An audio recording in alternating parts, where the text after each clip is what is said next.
NFL Week 5. The New York Jets versus the Atlanta Falcons.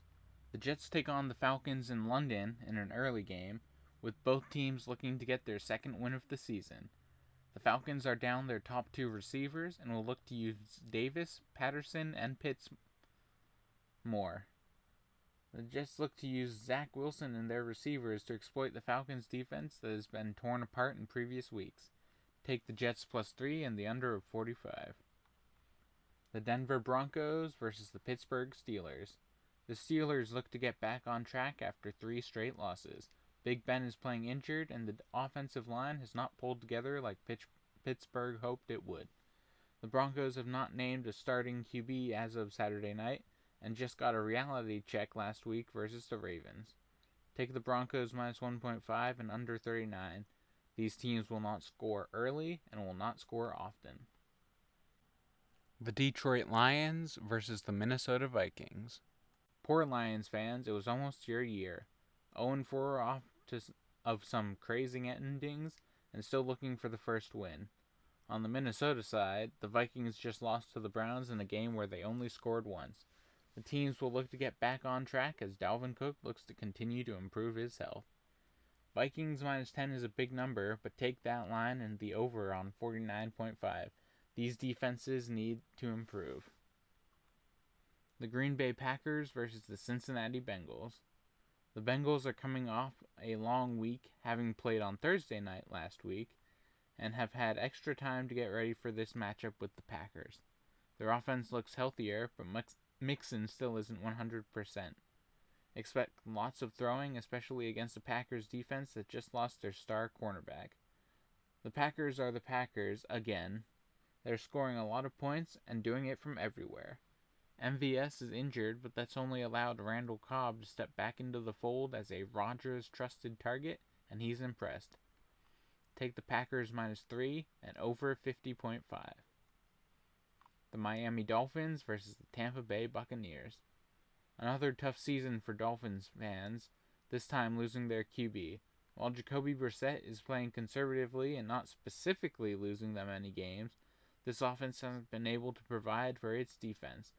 The Tampa Bay Buccaneers, however, have seen wildly varied results and faced 2 fantastic secondaries in a row. The Patriots held them to 19 and almost beat the Bucs, missing a last-second field goal. If Miami can achieve similar results with its coverage, perhaps they have a chance to stay in the game. However, Tampa -10 and under 48. I don't trust either of these teams to put up a lot of points. Speaking of New England, the New England Patriots versus the Houston Texans. The Patriots come in as 8-point favorites over the Houston Texans and have only one of their starting offensive linemen, the center.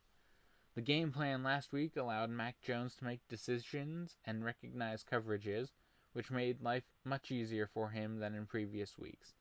On the other side, Davis Mills looks to take on a secondary that just held Mike Evans, Chris Godwin, and Antonio Brown to a grand total of 193 yards and 0 touchdowns.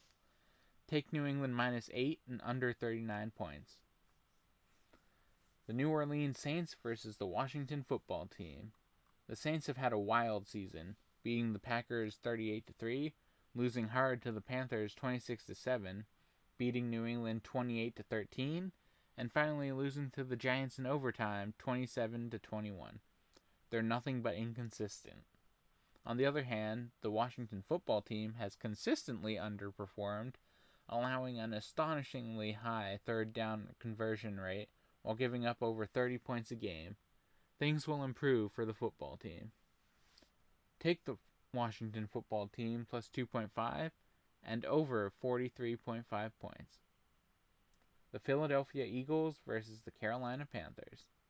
The Eagles, with Jalen Hurts, have had great football on occasions, but haven't been consistent, being only 1-3. They seem to refuse to want to run the ball or use Miles Sanders in any effective way. The Panthers have been playing some of the best defense in the league, and while they're down CMC, Sam Darnold has taken over as the red zone threat, and his legs are leading the league in rushing touchdowns. Take Carolina -3 and under 46 points. I think Carolina has a chance to pitch a shutout game this week. The Tennessee Titans versus the Jacksonville Jaguars. The Titans are riding Derrick Henry hard. He's averaging an insane number of touches per game, and that means an insane number of hits on his body every game. While they are getting A.J. Brown back, this is still a weaker offense that will run into a wall should anything happen to their star back. Jacksonville, on the other hand, cannot seem to win. They are 0-4 and have lost 19 games in a row. This might be their best chance to get a win because of the injuries to the Titans' offense and the weakness in their secondary, although they did just lose DJ Chark for the season.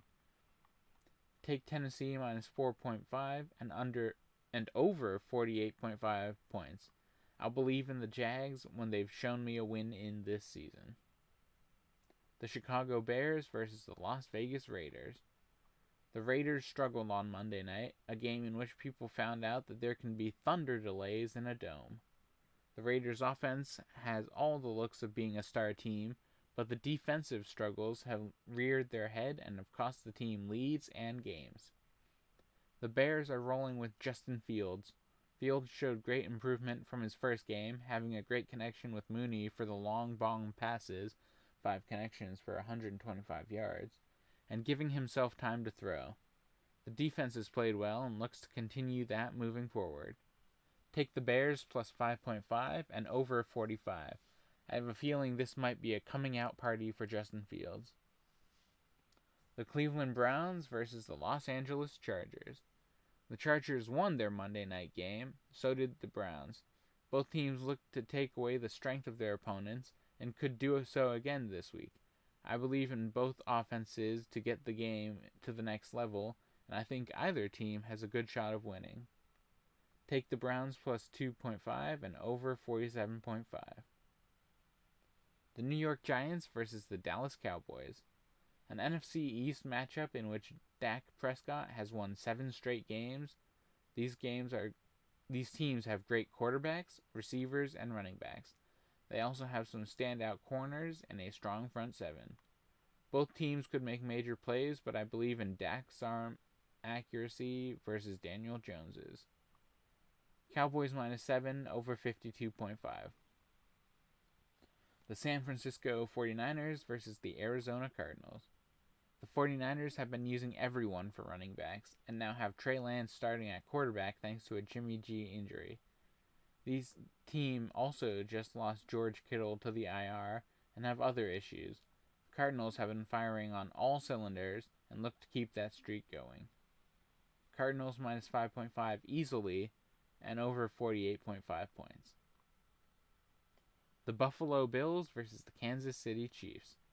The Bills have been playing incredible defense, having 2 shutouts, and just in general being an insanely talented group. They've outscored opponents by just short of 100 points, 118 to 21. The offense has succeeded with the extra time of possession and looks to keep that streak alive. The Chiefs have had a great team and added Josh Gordon to the high-powered offense. The Bills will look to slow down Hill and Kelsey and force Mahomes to play with his other players, or the Chiefs to a run game. Chiefs minus 3 and under 57. I trust these defenses to slow down enough to keep from both teams dropping 30-plus points. The Indianapolis Colts versus the Baltimore Ravens. The Colts have had major issues with injuries. They're 1-3. The Ravens' only loss has been an overtime Raiders game in Week 1, having beaten the Chiefs, Lions, and Broncos since then. While not the most impressive group of teams, they've had varied offenses, and the defense has proved itself against all of them. Take the Ravens minus 7 and under 46 points.